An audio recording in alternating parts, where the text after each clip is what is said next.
Hey guys, what's up? It's the Culture Detective here, investigating your favorite albums, and my hair is really bad.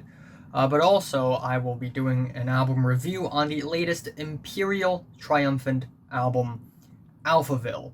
So, Imperial Triumphant is an avant-garde metal band formed in New York, and they are one of the most interesting metal bands of the current time right now, given that they are an avant-garde metal band that fuses jazz and the regular good old black metal, maybe some technical death metal together to form this really strange, ugly, hideous, but also fantastic fusion of sounds. And it isn't true that they are the only band who makes avant-garde jazz metal music. In fact, there are many bands out there who do that as well, but this band stand out in particular because their music is so much more solid, so much more innovative, and not gimmicky at all. Also, what's special about this band and also the album in particular, Alphaville, is that it has a very strong steampunk vibe. It's almost like I'm being transported back to the Industrial Revolution of sorts. But also at the same time, it feels like I am in the 1940s, 1950s USA when the economy is rising back up again and we are in the Cold War, even though I'm not American at all. But that's what this album makes me feel. This is the metal version of 1940s, 1950s USA in the rising economically.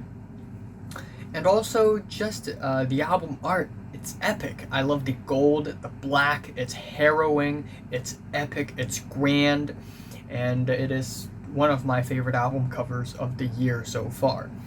So going into the album, I really didn't know what to expect, but yeah, just a really strange but also interesting sounding metal album with winding guitar riffs that are very disorienting and noisy and strange. The album opener, Rotted Futures, has a very drony dystopian intro, and then we get these sliding, melting, terrorizing guitars just constantly climbing on top of one another with these really odd rhythms, and also these riffs that are very off-kiltered, sour, and freaky. And then towards the end we get these choral vocals which are really, really strange but also fascinating. And overall, this track and many other tracks on this album reminded me a lot of Portal's music, the Australian band, except a little more interesting and creative.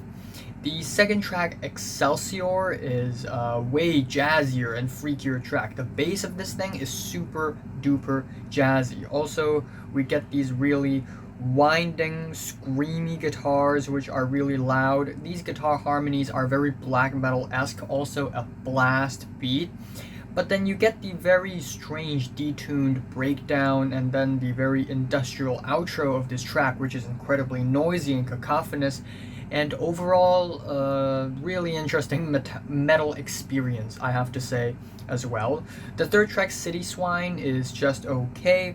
We get these sparse guitars that are very twangy and sour, and then in the middle of the track we get a tribal hand drum solo, which is really weird. I love the idea of incorporating hand drums in a metal song, but the transition between the hand drum solo and the rest of the track is a little jarring for me. Anyways, the track Atomic Age is amazing. It really feels like I'm in the atomic age, whatever that means. And the song starts off with these 1950s barbershop vocals.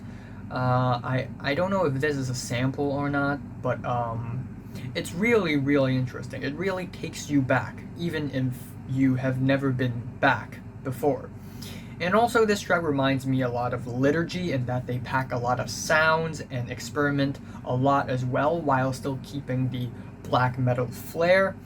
And then we get the staccato guitar riffs, springy, constantly spamming cowbells, as well as a vocal breakdown towards the end, which is very demented and scary. And overall, really good song as well. But my favorite song on the entire album is easily Transmission to Mercury, which is very beautiful metal song, to be honest. It's really strange to describe a metal song beautiful, but here we are. The track starts off with these really beautiful, gorgeous, somber pianos, and then the horns sort of seep in, and we get this piano and horn working together, and it's a really beautiful, gorgeous harmony.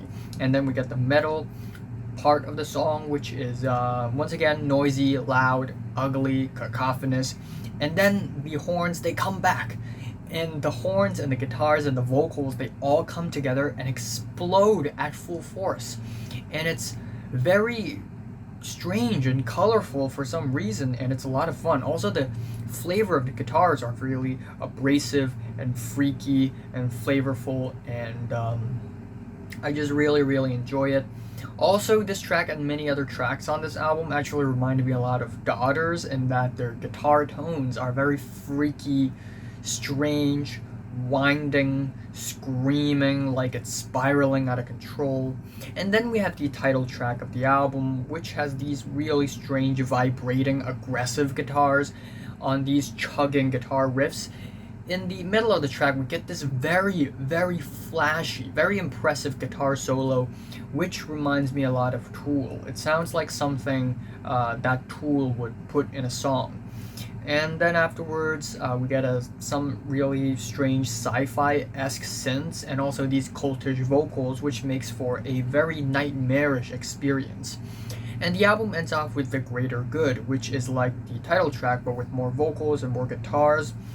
And while there are some really entertaining bass improvs on this track, I don't think this track is one of the more memorable tracks on the track list. But still, I gotta appreciate the lyrics of the track, which is very dystopian and is about a consumerist slave state. And again, just calling back to the booming of the economy back in the 1940s and 1950s USA, and also watch the music videos. It feels so 40s and 50s USA, for real.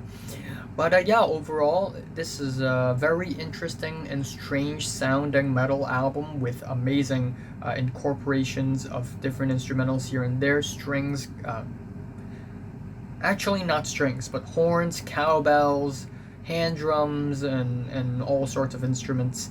And I love the jazzy fusions, I love the steampunk tone of the album, and yeah, really interesting. My favorite track here is Transmission to Mercury, and my least favorite track here is City Swine. I am giving Imperial Triumphant's Alphaville a light 8 out of 10. So, have you listened to Imperial Triumphant's Alphaville? From 1 to 10, how much did you rate it? Like if you like it, and subscribe if you want more, and thanks for watching. I will be reviewing the microphones in 2020 very soon, and also more Radiohead albums that I will review. Also, maybe Iron Maiden. Maybe I will review Iron Maiden. Maybe.